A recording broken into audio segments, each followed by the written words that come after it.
The stagecoach rattled into Sweetwater, Texas on a blistering July afternoon in 1878, and Olivia Lancaster stepped down into the dust with nothing but a worn carpetbag, $3 to her name, and a fierce determination to earn enough money to reach California before autumn painted the mountains gold. She had no intention of staying in this sun-scorched cattle town longer than necessary. 3 months, perhaps 4 at most, working whatever respectable job she could find, saving every penny.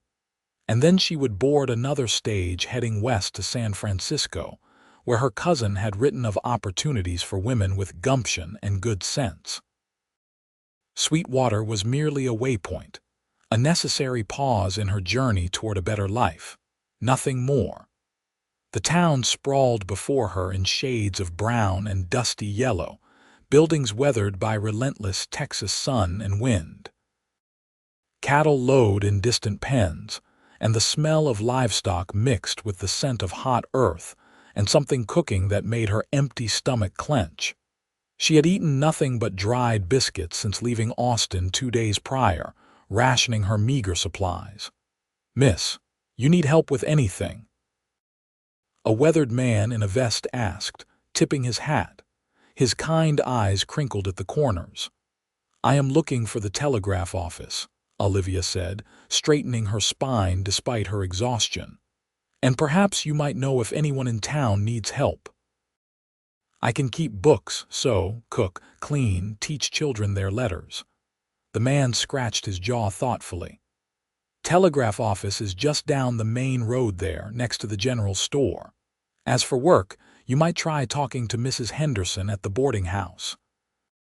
She mentioned needing help just yesterday. Her daughter moved to Dallas and left her short-handed."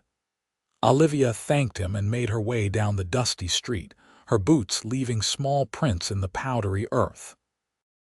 The boarding house stood 2 stories tall, painted white though the paint had faded to cream and peeled in places. A hand-painted sign reading "Henderson's Boarding House Clean Rooms, Good Meals" swung gently in the hot breeze. Mrs.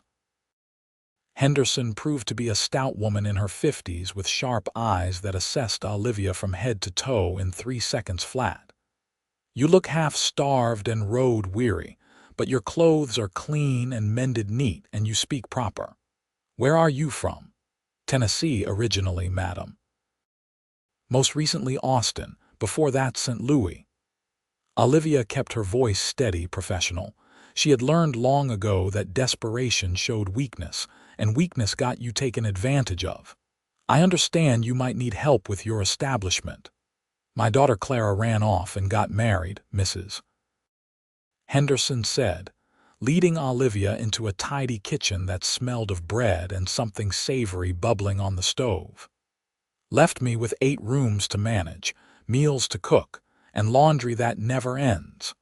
I can offer you room and board plus $2 a week. You would help with cooking, cleaning, laundry, and serving meals. We have breakfast at 6, dinner at noon, and supper at 6. Boarders are mostly ranch hands, a few businessmen, all respectable. I run a decent house." $2 a week was not generous, but room and board meant Olivia could save every cent. She calculated quickly in her head. 16 weeks to save the $25 she estimated she needed for stage fare to California, supplies, and a small cushion for emergencies. 4 months. She could endure anything for 4 months. "I accept your offer, Mrs. Henderson. I assure you that you will find my work satisfactory." "We will see about that," Mrs. Henderson said, but her expression had softened slightly. "You can take the small room off the kitchen. It is not much, but it is private and stays cooler than upstairs. When did you last eat?" "Yesterday evening, madam." Mrs. Henderson clicked her tongue and ladled stew into a bowl without another word. Olivia ate slowly, forcing herself not to gulp despite her hunger. Manners mattered, especially when making first impressions. She spent the rest of the afternoon learning the rhythms of the boarding house, memorizing where supplies were kept, how Mrs. Henderson liked the tables set, which boarders had specific preferences. 8 men currently rented rooms, their names and occupations rattled off efficiently. Mr. Peterson worked at the bank. Mr. Chen ran the laundry service.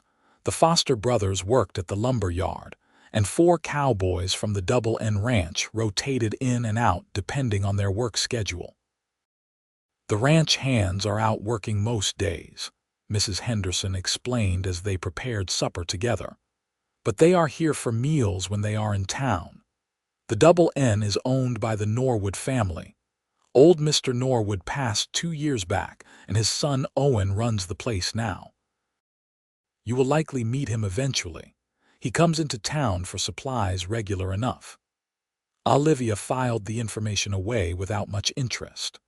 Ranch owners and cowboys were all the same in her experience, hard men made harder by harsh land, most of them rough around the edges if not outright crude. She had no intention of socializing beyond what politeness required. Supper that evening was fried chicken, potatoes, green beans, and biscuits. The boarders ate with enthusiasm and reasonable manners, thanking Mrs. Henderson and nodding politely to Olivia when introduced as the new help. She served, cleared plates, and washed dishes while Mrs. Henderson put away leftovers and wiped down the kitchen. By the time Olivia fell into the narrow bed in her small room, every muscle ached and her hands were raw from hot water and lye soap.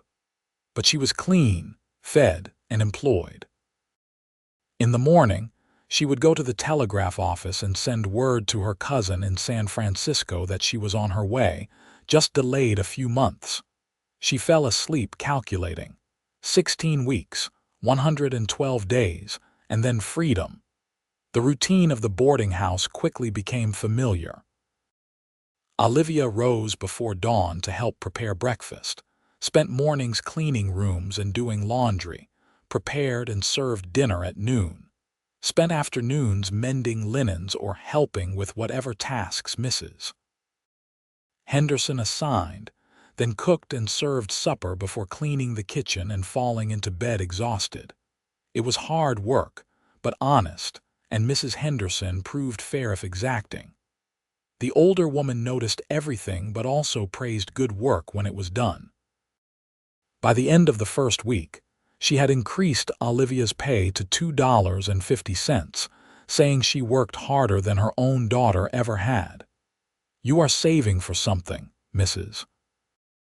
Henderson observed one afternoon as they shelled peas together on the back porch, seeking relief from the kitchen heat. "You have that look about you, determined." "California," Olivia admitted.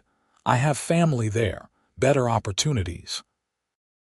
"Texas has plenty of opportunities for those willing to work." "I am sure it does, madam, but I have made my plans." Mrs. Henderson studied her with knowing eyes. "You are running from something or towards something, maybe both." Olivia kept her gaze on the peas, her fingers working steadily.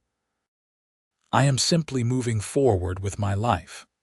The older woman let the subject drop, but Olivia felt the weight of that observation.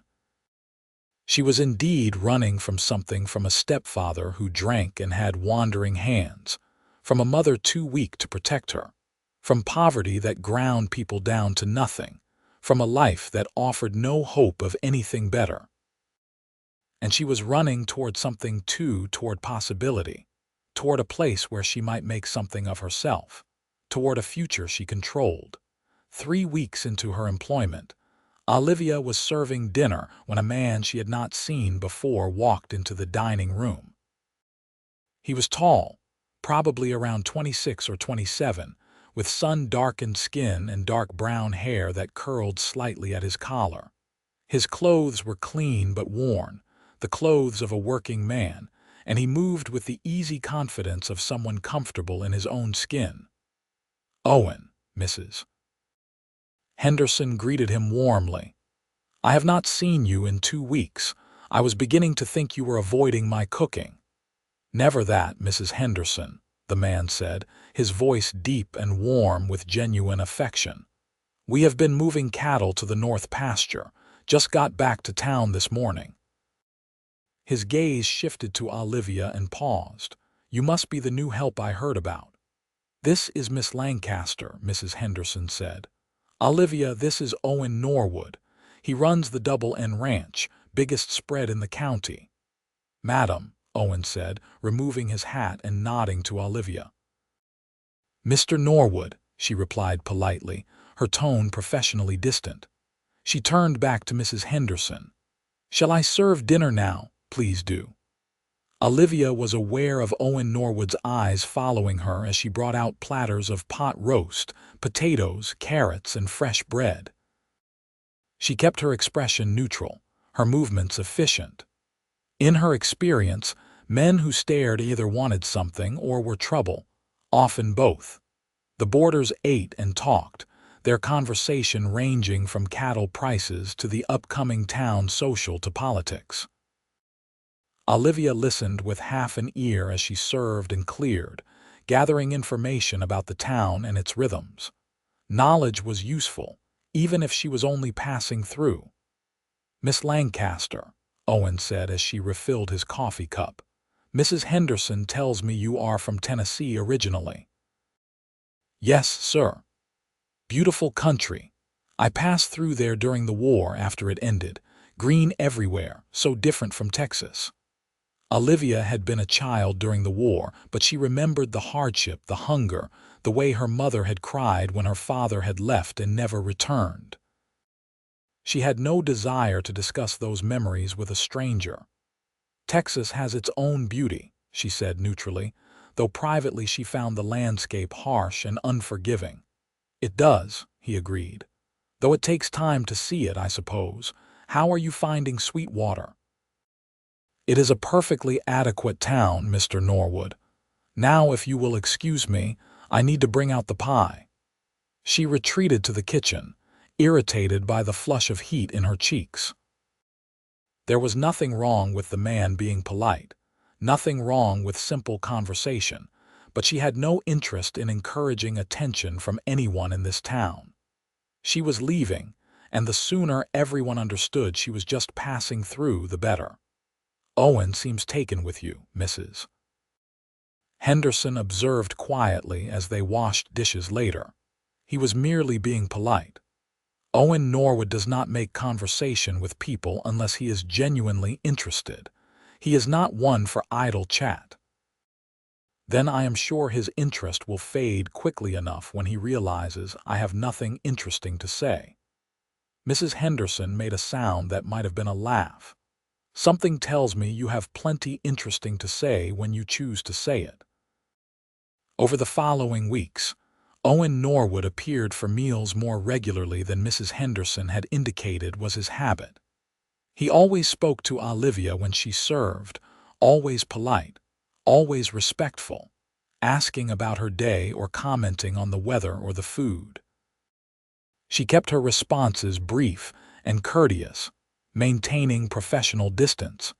She learned things about him despite herself, gathered from conversations overheard during meals. He was 27 years old, had inherited the ranch when his father died, and had built it into one of the most successful operations in the region through hard work and smart management. He treated his ranch hands fairly, paid decent wages, and had a reputation for integrity in his business dealings.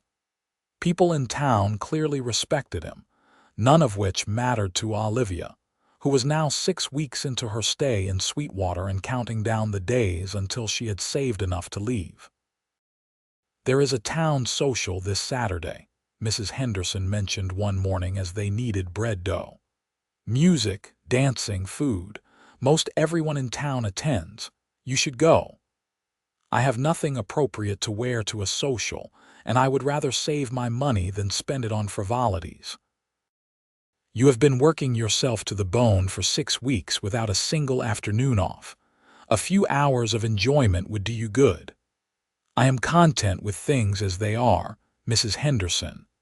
The older woman studied her for a long moment, flour dusting her forearms. "You are afraid that if you let yourself enjoy anything here, you might not want to leave." The observation struck too close to truth for comfort. Olivia had indeed found herself noticing small pleasures, the way the sunset painted the sky in shades of orange and pink, the taste of Mrs. Henderson's peach cobbler, the satisfaction of a job well done, the sound of laughter from the boarding house porch in the evenings. She had even caught herself smiling at something one of the boarders said during supper last week. These small moments of contentment were dangerous.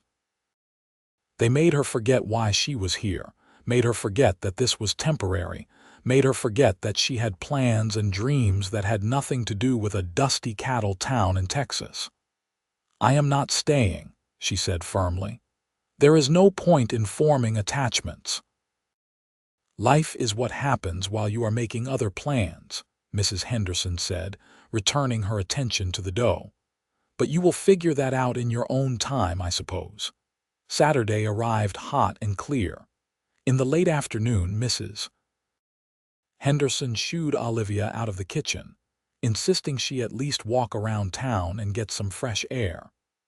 Olivia reluctantly agreed, tying on her bonnet and stepping out into the dusty street. Sweetwater had transformed for the social. Someone had strung lanterns between buildings, and tables were being set up in the town square. A small platform had been constructed for the musicians, and already people were gathering, dressed in their finest clothes, greeting neighbors and friends. Olivia kept to the edges, observing. Children raced around chasing each other, their laughter high and bright. Women clustered in groups, talking and laughing. Men stood in their own circles, discussing business and weather. It was a scene of community, of people who belonged to this place and to each other. She felt very alone suddenly, aware that she was on the outside looking in, that she had always been on the outside looking in, that she had trained herself not to want what she could not have. Miss Lancaster. She turned to find Owen Norwood standing a few feet away, hat in hand. He wore clean dark trousers, a white shirt, and a vest, his hair still damp as if freshly washed. He looked nervous, she realized with surprise. "Mr. Norwood, I did not expect to see you here. Mrs. Henderson said you were not planning to attend. I am just taking some air. I will return to the boarding house shortly." He nodded slowly, then seemed to gather his courage. "Would you do me the honor of saving me a dance? Later, when the music starts." Every instinct screamed at her to refuse. Dancing led to conversation, conversation led to connection, connection led to complications. She was leaving in 10 more weeks. She had saved $14 now, well on her way to her goal. But he looked at her with such hope in his eyes, this man who had been unfailingly kind and respectful, and she found herself saying, "One dance, Mr. Norwood." His smile transformed his face, lighting it from within. "One dance, thank you." He tipped his hat and walked away, leaving Olivia standing alone again, wondering what had possessed her to agree. The music started as the sun began its descent. Fiddles and a guitar playing lively tunes that got feet tapping. Olivia watched from the sidelines as couples took to the makeshift dance floor, spinning and laughing. The joy was infectious, and despite herself, she smiled. Owen appeared at her elbow as a slower song began. "I believe you promised me this dance." "I believe I did." He led her onto the floor, one hand taking hers, the other resting lightly at her waist. They began to move, and Olivia was surprised to find he was a good dancer, leading with confidence but not dominance, making it easy for her to follow. "You dance well," she said. "My mother insisted." She said a gentleman should know how to dance properly, even if he spends most of his time with cattle and horses. "She sounds like a wise woman." She was. "She passed when I was 19. Fever took her one winter. I am sorry." They danced in silence for a moment, moving in time with the music. Olivia was acutely aware of his hand at her waist, the warmth of his palm against hers, the way he smelled of soap and leather, and something else indefinable that was simply him. "Why California?" he asked quietly. "Opportunity. A chance to build something better. You could build something here."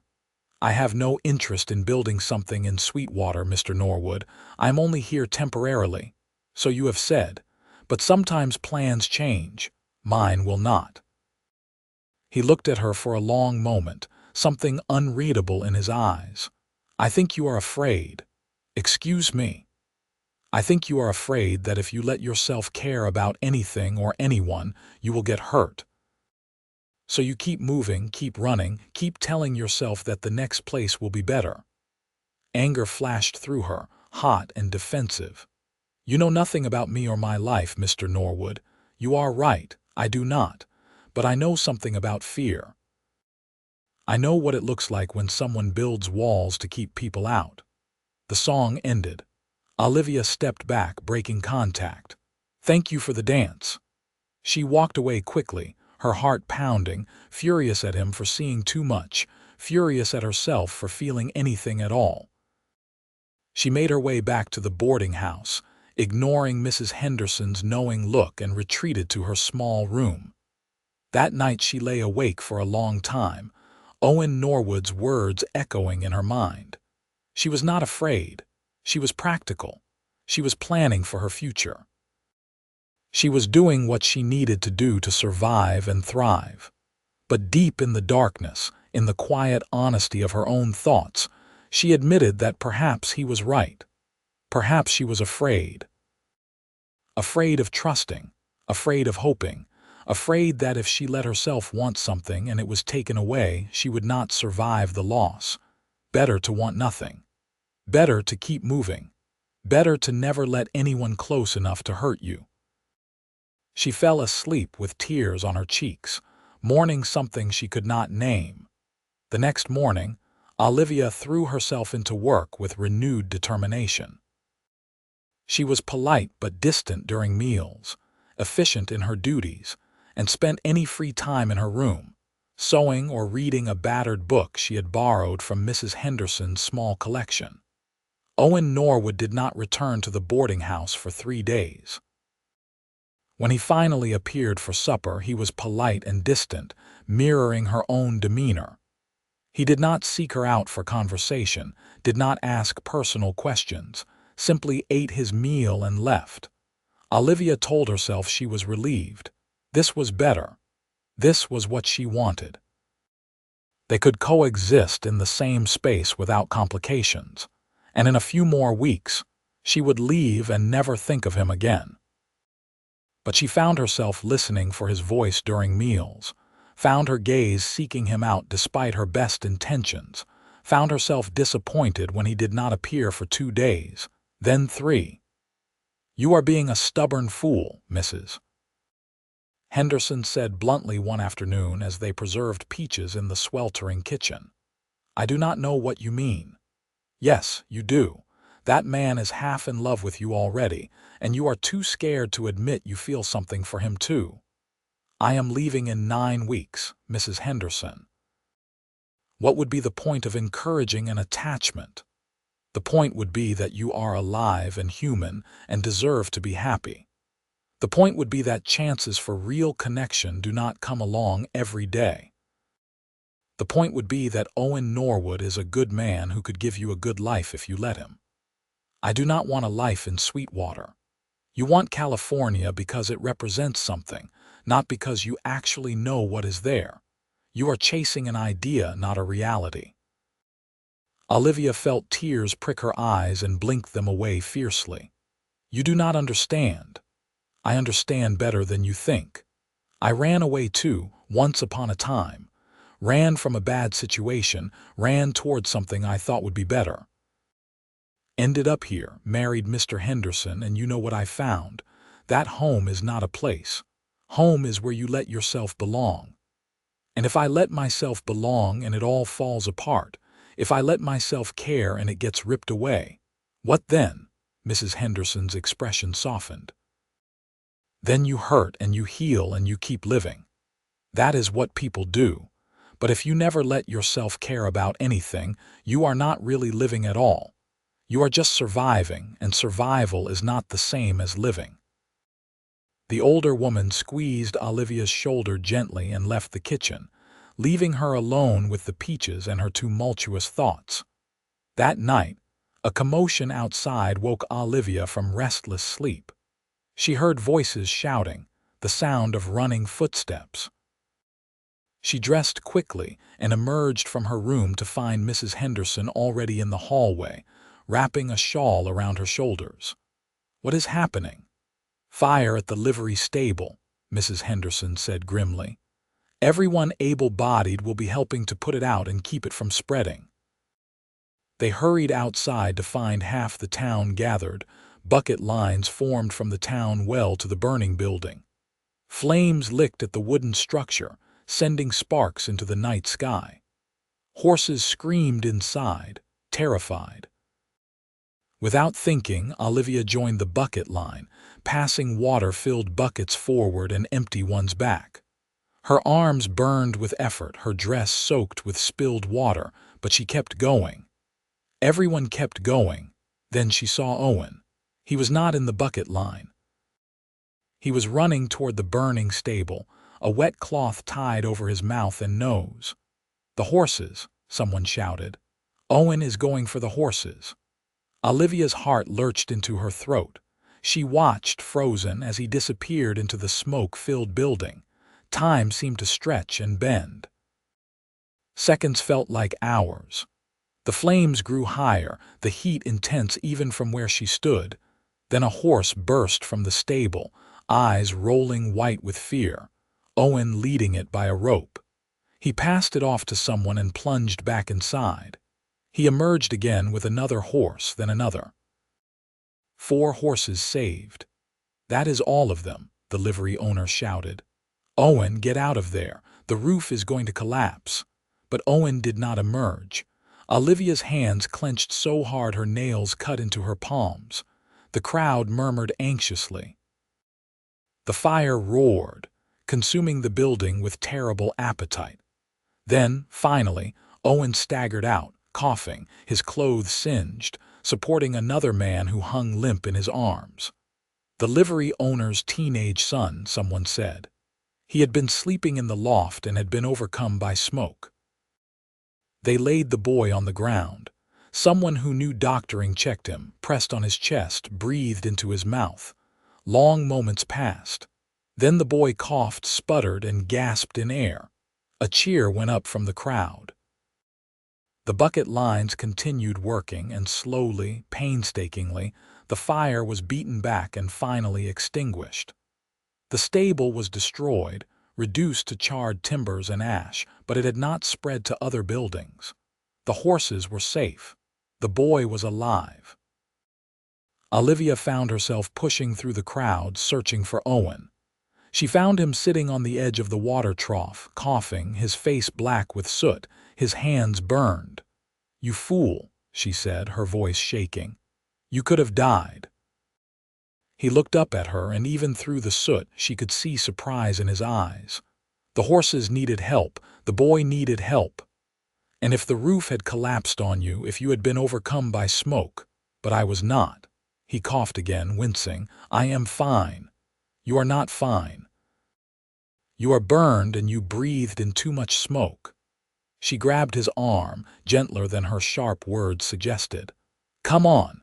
Mrs. Henderson will have her medical supplies ready." She half dragged him back to the boarding house, where indeed Mrs. Henderson had the kitchen table cleared, and her medicines laid out. Several other people were already there being treated for minor burns and injuries.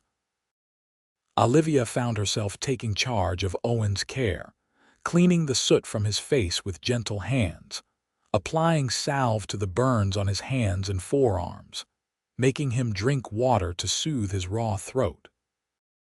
Her hands trembled slightly as she worked, and she realized she was angry at him, furious at him for risking himself, terrified by how close he had come to serious injury or worse. "Olivia," he said softly as she bandaged his hands. "Do not talk. Your throat needs rest. Olivia, look at me." She met his eyes, and something in her chest cracked open. All the fear she had been holding at bay crashed over her. She had spent the last hour terrified that he would die, that this man she barely knew and claimed not to care about would be taken before she had a chance to understand what he was beginning to mean to her. "I thought you were going to die in there," she whispered. "I thought I would never see you again, and I realized I would regret it for the rest of my life. That I had been so focused on protecting myself that I was throwing away something precious before I even gave it a chance." Owen reached up with his bandaged hand and touched her cheek, his touch feather-light. "What are you saying?" "I am saying I do not want to go to California. I am saying I think I have been lying to myself about what I really want. I am saying I am terrified, but I think you might be worth being terrified for." His smile was brilliant even through the exhaustion and pain. "I think that might be the best thing anyone has ever said to me." Mrs. Henderson appeared at Olivia's elbow.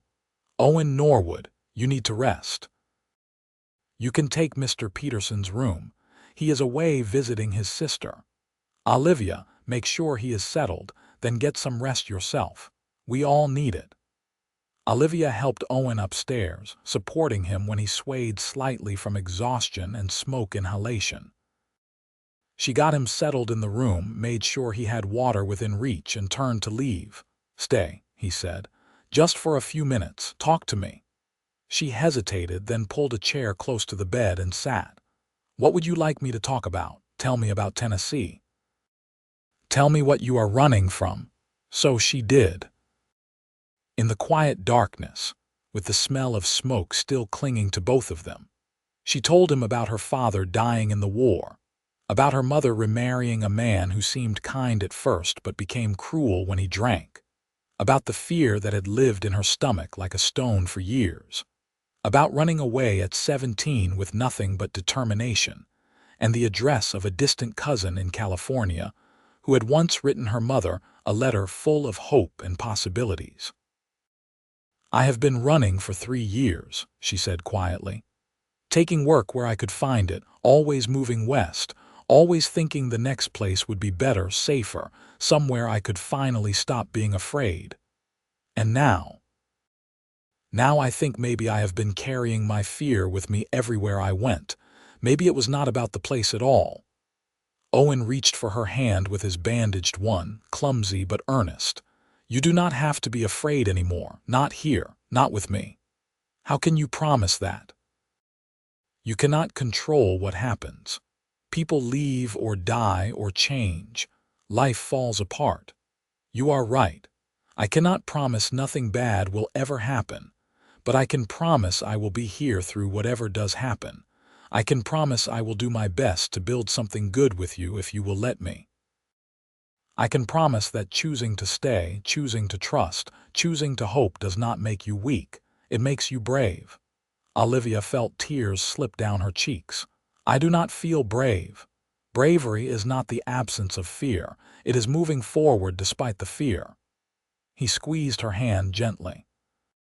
"Stay in Sweetwater. Stay and give this a chance. Give us a chance. What if I am terrible at this, at letting someone care about me, at caring about someone else? Then we will figure it out together." His eyes were starting to close, exhaustion pulling him toward sleep. "Say yes, Olivia. Please say yes." She looked at him, this man who had run into a burning building to save horses and a boy, this man who saw through her walls and asked her to be brave, this man who made her want things she had trained herself not to want. "Yes," she whispered. "I will stay. I will try." He smiled and let his eyes close fully. Within moments, his breathing had evened into sleep. Olivia sat watching him for a long time, feeling as if the entire foundation of her life had shifted beneath her feet. She was not going to California. She was staying in Sweetwater, Texas. She was going to see where this fragile, terrifying new thing with Owen Norwood might lead. She was choosing hope over fear, and it was the most frightening and exhilarating decision she had ever made. The next morning dawned clear and bright, the smell of smoke still faint in the air. Olivia woke in her own room, having finally left Owen's side in the early hours when Mrs. Henderson had come to check on him and shooed her away. She lay in bed for a moment, testing her decision from the night before, waiting for regret or panic to set in. Instead, she felt a strange sense of peace, as if something inside her had unknotted for the first time in years. She rose and dressed, then went to the kitchen to start breakfast. Mrs. Henderson was already there, mixing biscuit dough. "How is Owen?" Olivia asked. "Sleeping still when I checked on him 20 minutes ago. His breathing sounded better. He will be fine, though his hands are going to pain him for a week or more." The older woman glanced at Olivia. "You look different this morning." "I am staying. In Sweetwater, I mean. I told Owen last night that I would stay and give this a chance." "Give us a chance." Mrs. Henderson smiled, genuine pleasure warming her face. "I am glad. You belong here whether you knew it yet or not." "I am terrified," Olivia admitted. "Good. That means it matters. Now, help me get breakfast ready. We have hungry boarders to feed and a whole lot of work to do." They fell into their familiar rhythm, and Olivia found comfort in the routine. Owen appeared in the kitchen doorway around mid-morning, moving carefully, his bandaged hands held away from his body. "You should be resting," Olivia scolded, but her tone was gentle. "I needed to see you, to make sure last night was real and not something I dreamed in a smoke-addled haze." "It was real," he smiled, and the warmth in his eyes made her breath catch. "Come out to the ranch with me. Tomorrow, when I am heading back, I want you to see it. I want you to see what I am offering. I have work." "I will give you the day," Mrs. Henderson interjected. "In fact, take 2 days. You have been working yourself ragged for 2 months. Time you had a proper break." So the next morning found Olivia sitting beside Owen in his wagon, rolling out of Sweetwater toward the Double N Ranch. His hands were still bandaged but healing, and he managed the reins with careful competence. The landscape unfolded before them, vast and open under an endless sky. In the distance, cattle dotted rolling hills. The grass was golden brown from the summer heat, but here and there patches of green marked where water gathered. "It is beautiful in its own way," Olivia said, surprising herself with the admission. "It grows on you," Owen agreed. "It is harsh and unforgiving, but it is also honest. It does not pretend to be something it is not. And in spring, when the wildflowers bloom, there is nowhere more beautiful on earth." The ranch buildings came into view gradually, practical structures built to withstand weather and time. The main house was wood frame, painted white, with a wide porch that wrapped around 2 sides. Corrals and barns spread out behind it, everything neat and well-maintained. Owen helped her down from the wagon, his touch lingering at her waist. "Welcome to the Double N." He showed her around, introducing her to the ranch hands, who greeted her with friendly curiosity. He showed her the horses, the cattle operation, the vegetable garden that his mother had planted, and that he still maintained with help from his housekeeper. The house was comfortable inside, furnished simply but well. The housekeeper, an older Mexican woman named Rosa, greeted Olivia warmly and insisted on feeding them lunch. After eating, Owen took Olivia out to the porch. They sat in rocking chairs, looking out over the land, comfortable in companionable silence. "My father built this place from nothing," Owen said eventually. "Started with 100 head of cattle and a dream. By the time he died, the Double N was one of the most successful ranches in the region. He taught me everything about ranching, about business, about being fair but firm. But he also taught me that none of it means anything if you do not have someone to share it with." He turned to look at Olivia directly. I am not a rich man by city standards, but I can provide a good life. A comfortable home, security, a place to belong. I know we have not known each other long, but I have never been more certain of anything. I am falling in love with you, Olivia Lancaster. I want to build a life with you if you will have me." Olivia's heart pounded in her chest. This was everything she had told herself. She did not want commitment, roots, vulnerability. But sitting here on this porch, looking into Owen's honest eyes, she realized it was also everything she had secretly longed for without admitting it even to herself. "I am falling in love with you too," she said, her voice barely above a whisper. "And it terrifies me. I know, but we will figure it out together." He reached for her hand, careful of his bandages. "Will you let me court you properly? Let me show you what a life here could be." "Yes," she said, and meant it with her whole heart. Over the following weeks, Owen courted Olivia with old-fashioned determination. He came to town regularly, taking her on picnics, on rides out to see the prettiest parts of his ranch, to church socials and town gatherings. He brought her small gifts, wildflowers, a book he thought she might enjoy, a hair ribbon in blue that matched her eyes. He was patient with her fears, never pushing, always letting her set the pace. When she pulled back, uncertain and scared, he gave her space but made sure she knew he was still there, still waiting, still hoping. Olivia found herself blooming under his attention, like a plant that had been starved for light and water suddenly placed in the sun. She laughed more, smiled more, allowed herself to imagine a future in Sweetwater, to imagine herself as Owen's wife, as the mistress of the Double N Ranch. Mrs. Henderson watched the courtship with satisfaction, occasionally offering advice but mostly letting nature take its course. The boarders at the boarding house began to tease Olivia gently about her cowboy, and she found she did not mind. 3 months after the fire, on a cool October evening with the first hint of autumn in the air, Owen took Olivia out to a spot on his ranch where a creek ran through a grove of cottonwood trees. The leaves were turning yellow, rustling in the breeze, and the setting sun painted everything gold. "I have something to ask you," Owen said, his voice steady but his eyes nervous. He pulled a ring from his pocket, simple gold with a small diamond that caught the light. "This was my mother's ring. My father gave it to her when he asked her to marry him 40 years ago. They had a good marriage, full of love and partnership and respect. I want that with you, Olivia. I want to build a life together, raise a family, grow old watching sunsets like this one. Will you marry me?" Olivia looked at the ring, at Owen's face, at the land spreading out around them. She thought about the girl who had stepped off a stagecoach 4 months ago, determined to work and leave, to never put down roots, to never let anyone close enough to hurt her.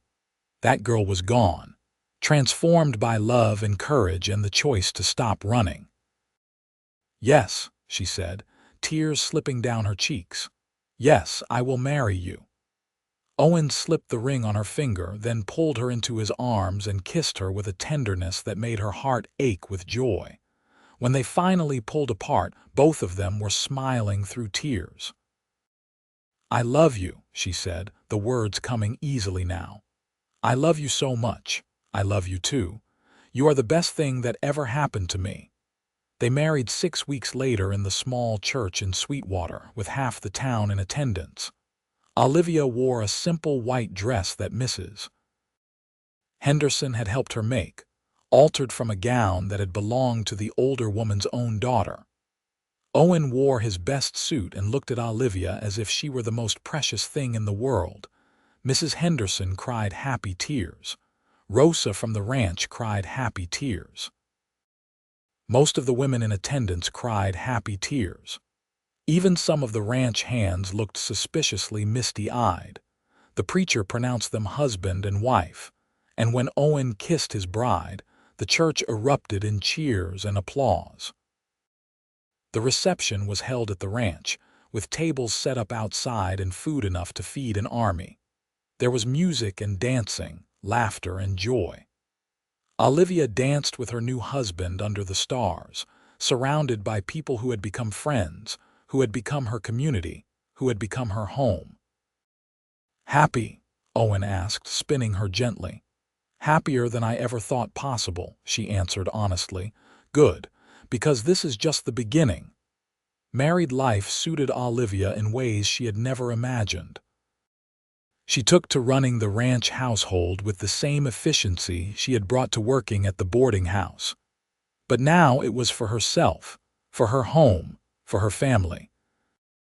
Rosa became her friend and teacher, showing her how to manage the household, how to oversee the garden, how to work with the ranch hands. Owen included her in decisions about the ranch, valuing her opinion, treating her as a true partner. They worked together during the day and fell into each other's arms at night. Owen was patient and tender, introducing Olivia to the physical side of marriage with care and attention to her comfort and pleasure. She discovered that intimacy with someone you loved and trusted was nothing like the frightening thing she had feared it might be. It was instead a source of joy and connection, another way they learned to communicate and care for each other. Winter arrived, bringing cold winds and occasional snow. Olivia discovered that she loved the ranch in winter, the stark beauty of it, the way the house became a warm refuge against the elements. The long evenings spent by the fire with Owen, talking about everything and nothing. In February, she realized her monthly courses had not come. She waited another month to be certain, then told Owen one evening after supper that she thought she might be with child. The look on his face was pure joy. He swept her up carefully, mindful of her condition, and spun her around. "A baby. We are going to have a baby." "Yes, I think so. In late summer, if I am calculating correctly." He set her down gently, then dropped to his knees and pressed his face against her still flat stomach. "Hello in there, little one. Your daddy loves you already, and he promises to do his very best by you." Olivia ran her fingers through his hair, overwhelmed by emotion. A year ago, she had been alone, planning to work and leave, convinced that safety lay in never staying anywhere long enough to care. Now she was married, expecting a child, deeply rooted in a place and with people she loved. The transformation was almost miraculous. The pregnancy progressed smoothly. Olivia continued to work around the house and ranch, though Owen and Rosa both tried to wrap her in cotton wool and make her rest more than she wanted. She felt healthy and strong, her body made for this work of creating new life. She wrote a letter to her cousin in San Francisco, explaining that she would not be coming after all, that she had found her place and her person. She received a kind letter in return, wishing her well, inviting her to visit if she ever wished. She also, after much thought and prayer, wrote to her mother. The letter was brief and factual, simply stating that she was married and expecting a child, living in Texas, and that she was well and happy. She did not include a return address. Some wounds were too deep to heal, some bridges burned too thoroughly to rebuild, but she wanted her mother to know that she had survived, that she had found happiness despite everything. Summer arrived hot and dry. Olivia's belly grew round and full. Owen talked to the baby constantly, telling stories, sharing his dreams for their child's future. He rubbed her aching back and fetched her water in the middle of the night when she was too uncomfortable to sleep. In late August, on a day when the heat was intense and the air felt heavy, Olivia's labor began. Rosa sent one of the ranch hands for the midwife while she helped Olivia through the early contractions. Owen paced like a caged animal, anxious and helpless in the face of his wife's pain. "Is she supposed to hurt this much? Should we do something? Can I do anything?" "This is how babies come," Rosa said calmly. "She is strong. She will be fine." The midwife arrived and took charge. The labor was long and hard, lasting through the afternoon and into the evening. Olivia endured, drawing on reserves of strength she had not known she possessed. Owen stayed with her, holding her hand, murmuring encouragement, refusing to leave despite the midwife's suggestion that he might prefer to wait outside. "I am not leaving her," he said firmly. "We are in this together." Finally, as the sun set in shades of orange and red, their son entered the world with a lusty cry. The midwife cleaned him and placed him on Olivia's chest, and she looked down at the tiny, perfect face and felt her heart expand beyond measure. "He is beautiful," she whispered. "He is perfect," Owen said, his voice choked with emotion. He touched the baby's tiny hand with one finger, and the infant's fingers curled around it instinctively. "Hello, son. Welcome to the world." They named him Thomas after Owen's father. Thomas Owen Norwood, born August 28, 1879, on the Double N Ranch in Sweetwater, Texas. The first few weeks of parenthood were exhausting and wonderful in equal measure. Thomas was a good baby, healthy and strong-lunged, who nursed well and slept in stretches that gradually lengthened. Olivia recovered from the birth with Rose's help and care, and Owen proved to be a doting, hands-on father despite his ranch responsibilities. "I never knew I could love anything this much," he said one night, holding Thomas while Olivia rested. "Except you. I love you just as much, but differently." "I know what you mean. My heart feels like it might burst sometimes." Thomas grew and thrived. He smiled at 6 weeks, laughed at 3 months, and by 6 months was a fat, happy baby who charmed everyone who met him. The ranch hands competed to make him smile, and even the gruffest cowboy turned soft when Thomas laughed his gurgling baby laugh. Life settled into new rhythms. The ranch continued to prosper under Owen's management. Olivia took on more responsibilities, keeping books, managing supplies, even helping with some of the ranch decisions. Owen valued her input, and the ranch hands came to respect her judgment. Mrs. Henderson visited often, delighted to play grandmother to Thomas. She had sold the boarding house to a young couple and retired to a small house in town, content to garden and visit friends and spoil Olivia's baby. 2 years after Thomas was born, Olivia delivered a daughter they named Grace, after Owen's mother. Grace was smaller and quieter than Thomas had been, with her father's dark eyes and her mother's delicate features. Thomas, now a sturdy toddler, was fascinated by his baby sister and wanted to help with everything. "Gentle," Olivia would remind him constantly as he tried to pat Grace's head or show her his toys. "She is still very small." Owen watched his growing family with deep contentment. "I am the luckiest man in Texas," he said often. "I am fairly lucky myself," Olivia would reply and mean it. Time moved forward. The children grew. Thomas showed an early interest in the ranch, following his father around as soon as he could walk steadily, asking endless questions about horses and cattle and the land. Grace was quieter, more thoughtful, but proved to have a gift with animals. Even the most skittish horse would calm under her small hands. The ranch continued to prosper. Owen expanded the operation, buying additional land, increasing the herd.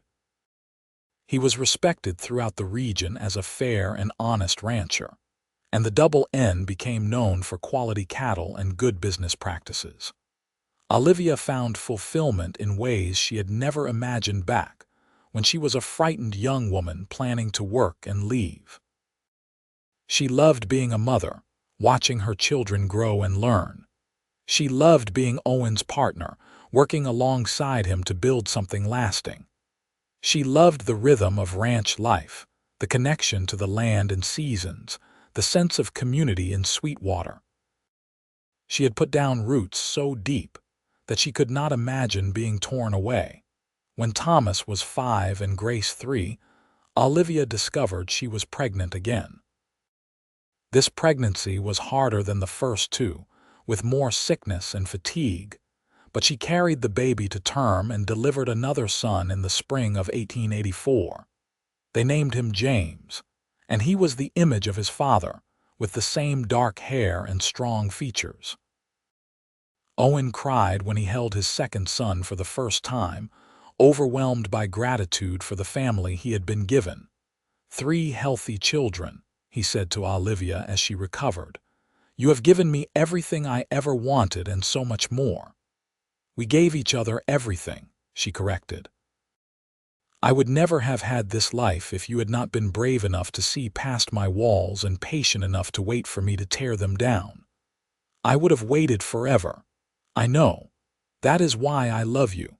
The years continued to pass, marked by the milestones of family life. Thomas's first day of school, taught by a young teacher in the one-room schoolhouse in Sweetwater.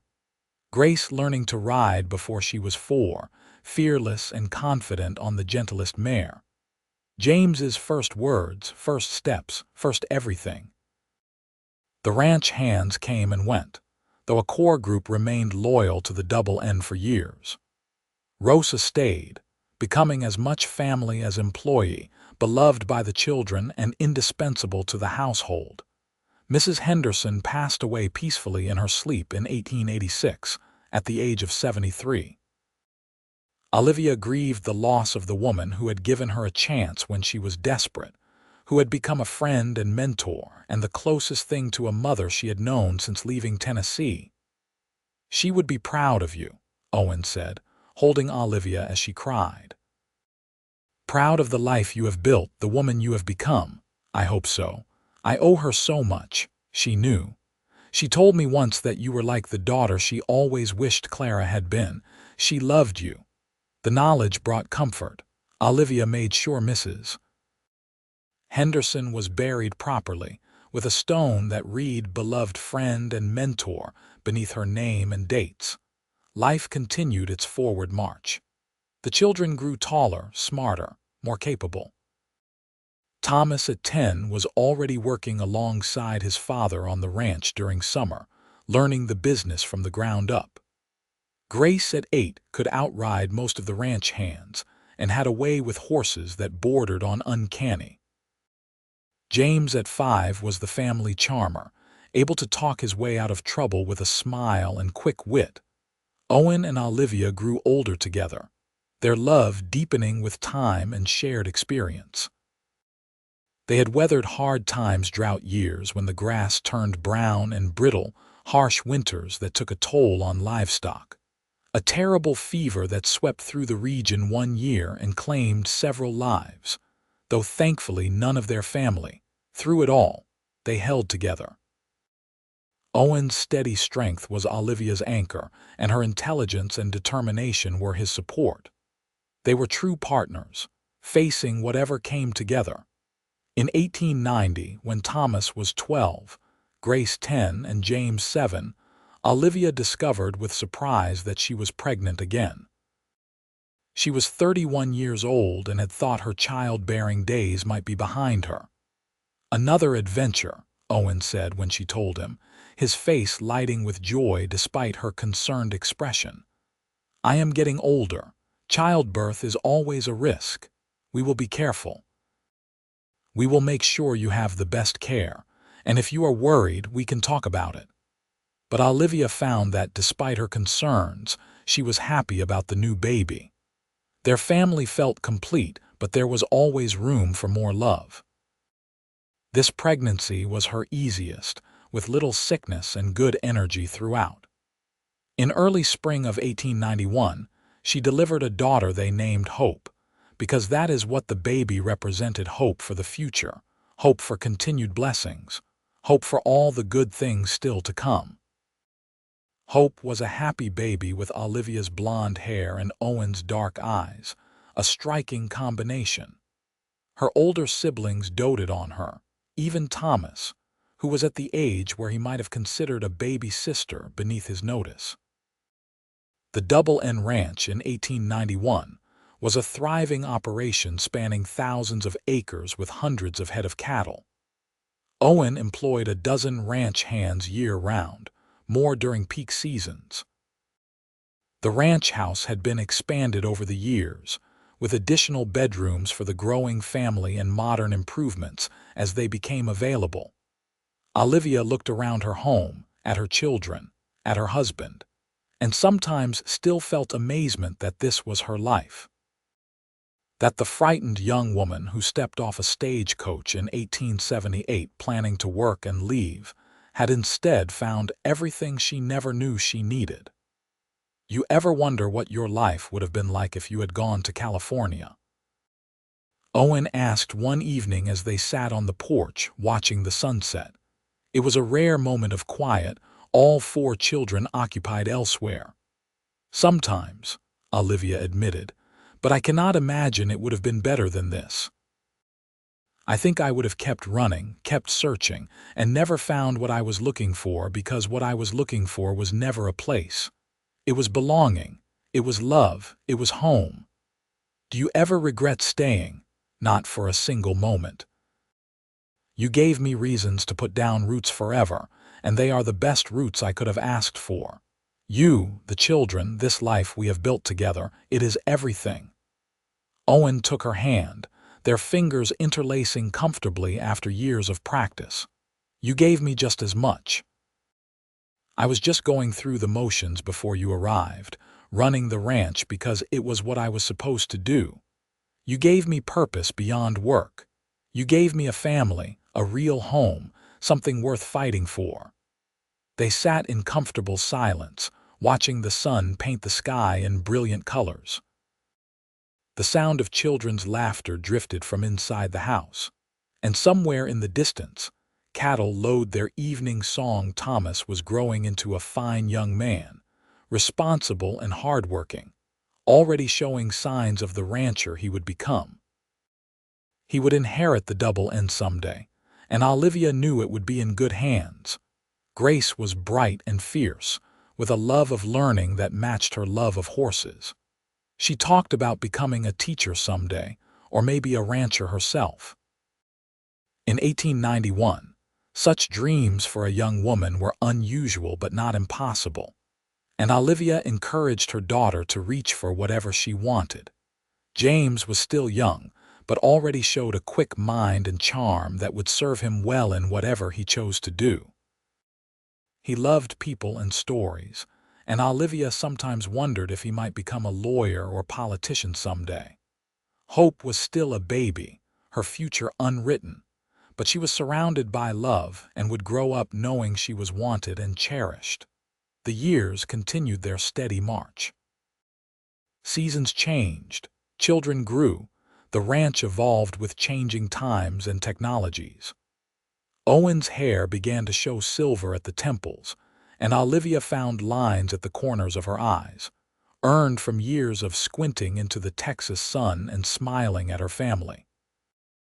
They celebrated anniversaries, birthdays, holidays. They weathered storms both literal and metaphorical. They held each other through grief and celebrated together in joy. They built a legacy not just in land and cattle, but in the children they raised and the love they shared. Thomas married at 23, bringing home a smart, capable young woman named Sarah who fit into the family seamlessly. They built a house on the ranch property, and Thomas began taking over more of the ranch management as Owen slowly stepped back, content to advise rather than direct. Grace did become a teacher, though she never moved away from Sweetwater. She taught at the local school and married a rancher from a neighboring spread, a kind man who respected her intelligence and independence. James surprised everyone by becoming a doctor, leaving Texas to attend medical school in the East, but returning to Sweetwater to practice, serving the community where he had been raised. Hope grew into a lovely young woman with her mother's grace and her father's strength of character. Her future was still unfolding, full of possibility. Owen and Olivia became grandparents, delighting in the next generation. Thomas and Sarah had 3 children. Grace had too. James was still establishing his practice, but had married and started a family. The Double N Ranch continued to thrive under Thomas's management, and Owen took pride in seeing his legacy carried forward by his capable son. He and Olivia spent more time together, less focused on the daily work of the ranch, more focused on simply enjoying each other's company. "We have had a good life," Owen said one evening as they sat on the porch, a position they had occupied thousands of times over the years. He was 65 now, still strong but showing his age. Olivia was 57, her blonde hair now silver but her spirit still bright. "The best life," Olivia agreed. "Better than anything I imagined that day I stepped off the stagecoach, planning to work just long enough to save money for California. I saw you that day, you know. Saw you step down from the stage with your carpet bag and that determined look on your face. I told myself I had to meet you, had to know you. Something in me recognized something in you. I thought you were just another cowboy," Olivia admitted with a smile. "I had no idea you would become my whole world.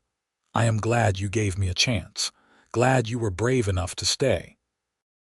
I am glad you gave me reasons to stay. You, this place, our family, everything we built together. You gave me roots when all I had known was drifting. You gave me home when I had forgotten what that felt like." Owen leaned over and kissed her, slow and sweet. The kiss of two people who had loved each other through decades and would love each other through whatever time remained. Inside the house, they could hear their grandchildren playing, their laughter bright and joyful. Thomas and Sarah were staying for supper, along with James and his wife. Grace would arrive soon with her family. The big dining table would be full, as it so often was, with family and food and love. "Come on," Olivia said, standing and offering Owen her hand. "Everyone will be here soon, and I want to help Sarah with the cooking. You do not need to help, you could rest." "I have spent enough time resting. I want to be with my family." They walked inside together, hand in hand, ready to embrace the evening ahead. The house was warm and welcoming, filled with the smell of cooking and the sound of children. This was home.